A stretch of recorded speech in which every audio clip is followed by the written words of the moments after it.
How does one resist the urge to touch the marble buttocks of a classical sculpture in a museum? Visiting a museum and admiring classical sculptures can be an awe-inspiring experience. However, it's not uncommon to feel the urge to touch the marble buttocks or other parts of the sculptures. While it may be tempting, it's important to resist the urge to touch the artwork. Here's why, and how to do it. Why you shouldn't touch classical sculptures. Classical sculptures are fragile and can be easily damaged by even the slightest touch. The oils and acids in our skin can cause damage to the surface of the sculpture over time, leading to discoloration and erosion. Additionally, touching the sculpture can leave behind dirt, sweat, and other debris, which can further damage the artwork. Moreover, most museums have strict policies prohibiting visitors from touching the artwork, and violating these policies can result in serious consequences, such as being banned from the museum, being charged with a fine, or even facing criminal charges. How to resist the urge to touch the sculptures. Resisting the urge to touch the marble buttocks of a classical sculpture can be challenging, but there are several strategies that can help. Focus on the bigger picture.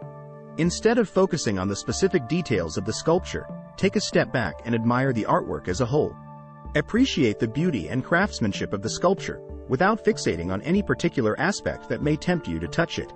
Read the plaques and labels.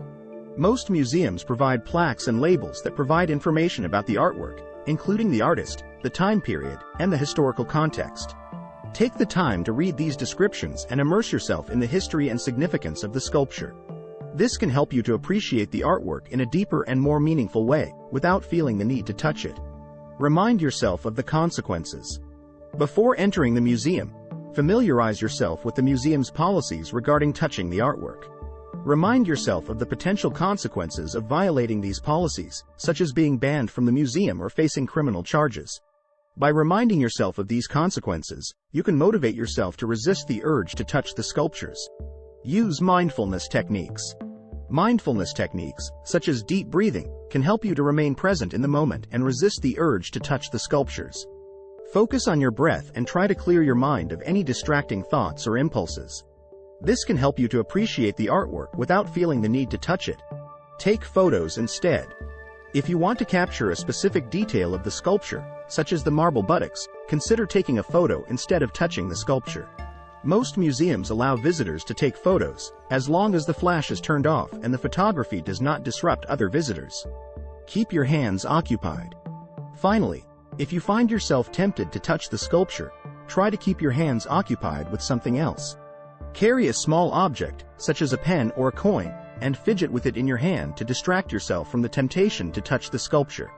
In conclusion, while it may be tempting to touch the marble buttocks of a classical sculpture in a museum, it's important to resist the urge. Not only can touching the sculpture cause damage to the artwork, but it can also result in serious consequences. By focusing on the bigger picture, reading the plaques and labels, reminding yourself of the consequences, using mindfulness techniques, taking photos instead, keeping your hands occupied, and respecting the museum's policies, you can appreciate the beauty and significance of the artwork without risking damage to the sculpture or facing any consequences. Remember, classical sculptures are not meant to be touched but rather admired from a distance. By practicing restraint and self-control, you can enjoy the museum's offerings while preserving the art for future generations to appreciate.